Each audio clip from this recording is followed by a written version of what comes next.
भगवान श्री कृष्ण की जन्म कथा। भागवत पुराण के अनुसार द्वापर युग में मथुरा नगरी पर कंस नाम का एक अत्याचारी राजा शासन करता था। अपने पिता राजा उग्रसेन को गद्दी से हटाकर वो स्वयं राजा बन गया था। मथुरा की प्रजा उसके शासन में बहुत दुखी थी, लेकिन वो अपनी बहन देवकी को बहुत प्यार करता था। उसने देवकी का विवाह अपने मित्र वासुदेव से कराया। जब वो देवकी और वासुदेव को उनके राज्य लेकर जा रहा था, तभी एक आकाशवाणी हुई कि कंस, जिस बहन को तू उसके ससुराल छोड़ने जा रहा है, उसके गर्भ से पैदा होने वाली 8वीं संतान तेरी मौत का कारण बनेगी। आकाशवाणी सुनकर कंस क्रोधित हो उठा और वसुदेव को मारने बढ़ा। तब देवकी ने अपने पति के प्राणों की रक्षा के लिए कहा कि उनकी जो भी संतान जन्म लेगी उसे वो कंस को सौंप देगी। कंस ने बहन की बात मानकर दोनों को कारागार में डाल दिया।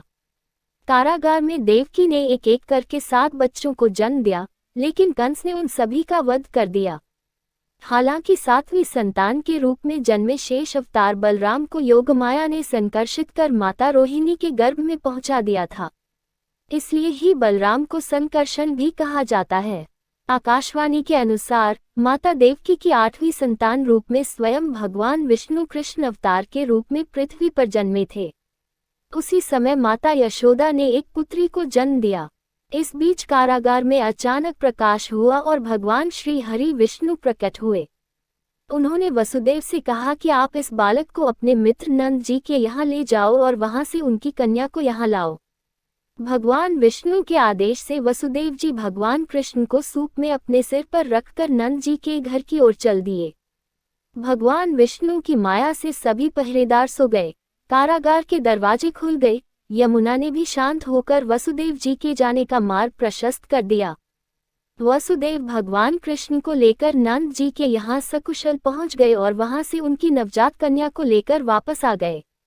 जब कंस को देवकी की 8वीं संतान के जन्म की सूचना मिली, वो तत्काल कारागार में आया और उस कन्या को छीनकर पृथ्वी पर पटकना चाहा, लेकिन वह कन्या उसके हाथ से निकलकर आसमान में चली गई। फिर कन्या ने कहा, हे मूर्ख कंस, तुझे मारने वाला जन्म ले चुका है और वह वृंदावन पहुंच गया है।